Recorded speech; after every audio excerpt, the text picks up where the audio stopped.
let's get started. This video is for every girl studying under Rajasthan Board of Secondary Education who thinks that she is an average student.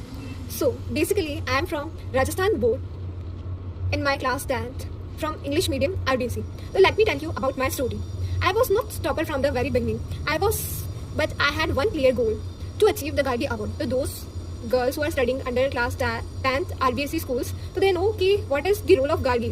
तो हमें starting से बता दिया जाता है if you score 75 plus तो आपको Gargi award मिलेगा, आपको सर्टिफिकेशन मिलेगा इधर बालिका शिक्षा फाउंडेशन अजमेर से, एंड उसके अलावा आपको 6000 का एज अ कैश प्राइज भी मिलेगा. तो ये जो स्टार्टिंग में मेरा गोल बिल्कुल क्लियर था that I want that one clear goal to achieve the Gargi Award, and that goal changed my entire mindset. My marks in class 10th. So basically, my marks were like I have 90 plus in 3 subjects, 80 plus in 2 subjects, and 70 plus in 1 subject. So basically, I scored 91 in Hindi, 82 in English, 92 in science, 73 in social studies, 94 in maths, and 85 in Sanskrit. So my percentage was, gross percentage you may say, that is 86.17%. So simply I have distinction in 5 subjects out of 6 subjects. मेरा distinction जो है social studies में रह गया था, and social studies में थोड़ा struggling moment जो है वो स्टार्टिंग से था, एंड हमें ये भी बोल दिया गया था कि सोशल स्टडीज़ में इतने अच्छे मार्क्स नहीं आते हैं, कहीं ना कहीं बच्चों के जो परसेंटेज उसकी वजह से फॉल कर रहे हैं. तो लास्ट में भी वही रीज़न रहा था दैट टाइम. तो अल्टीमेटली कहीं ना कहीं सोशल जो है स्टार्टिंग से टारगेट हो रही थी कि उसमें कम मार्क्स आ सकते हैं, एंड एट द एंड भी वही हुआ. कोशिश तो की थी कि इंप्रूव हो जाए, बट वो नहीं हुआ. तो डिस्टिंक्शन में मेरे 2 मार्क्स सोशल स्टडीज़ में रह गए थे. तो बेसिकली हमारे RBSC 10th क्लास में क्या होता है कि अगर आपके 75 प्लस मार्क्स आते हैं सारे सब्जेक्ट्स में, तो आपको बेसिकली डिस्टिंक्शन आ जाता है सारे सब्जेक्ट में. तो मेरा 73 आया था इन सोशल स्टडीज़, बाकी सब में मेरा डिस्टिंक्शन था. एंड उसके अलावा मेरा परसेंटेज 86.17% था. I am telling you from the beginning कि I was not a topper student, I was average student. तो मेरे जो मार्क्स थे 20 में से जो स्कूल्स में से जाते हैं उसमें किसी में 18 गए थे, किसी में 19 गए थे. तो इस वजह से भी 1-2% हम ऊपर नीचे बोल सकते हैं, बट ये तो हमारा इसके लिए हम मतलब I was okay with my marks.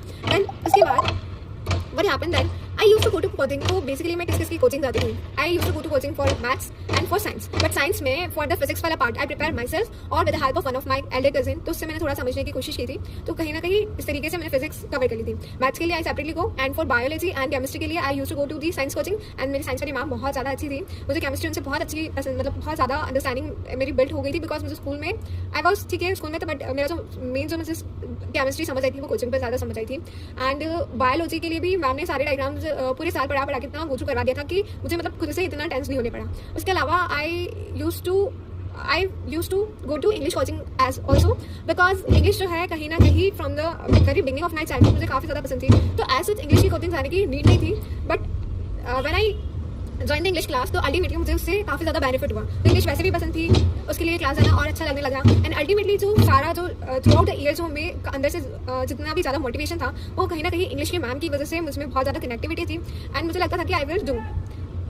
And from the very last month of my board examination, उससे जस्ट 1-2 महीने पहले there was Sanskrit course crash course था. तो क्लास में भी ऐसा समझ आता था, पर वो क्रैश कोर्स था तो वो भी ज्वाइन कर लिया था, जिससे जो संस्कृत के डाउट्स थे वो सब सॉर्ट हो चुके थे, एंड संस्कृत भी बहुत ज़्यादा अच्छे से आने लगी थी. So I joined a crash course just 1 month before the exams. So as I told you that I was not extraordinary student, but I was consistent throughout the year. Every single day I reminded myself that I want Gargi Award, and that thought boosted me daily. My teachers motivated me throughout the year. Their belief in me made me believe in myself. And when I received that 6,000 check as a prize, my heart was filled with joy. That moment, that happiness I can never forget in my life. It was not about the money. It was about proving that mindset plus consistency can change your reality. To every RBSC girl watching this, you don't need to be a born topper. You just need a clear goal and daily discipline. If I can score 86 or somewhere 87% and achieve Gargi Award, you can do even better.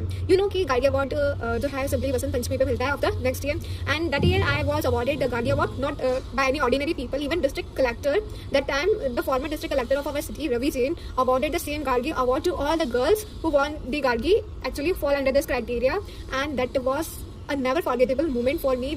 That year I still remember. Whenever I feel disappointed with the academics, or so I remember that day, and I try to re-strategize and to uplift myself to overcome any phase, or may say where I was feeling down. That was the most beautiful moment I may say. I wish you all the very best, and if you are giving your boards this year, RBSC boards or whatever boards you are giving, so I wish you best of luck. Correct.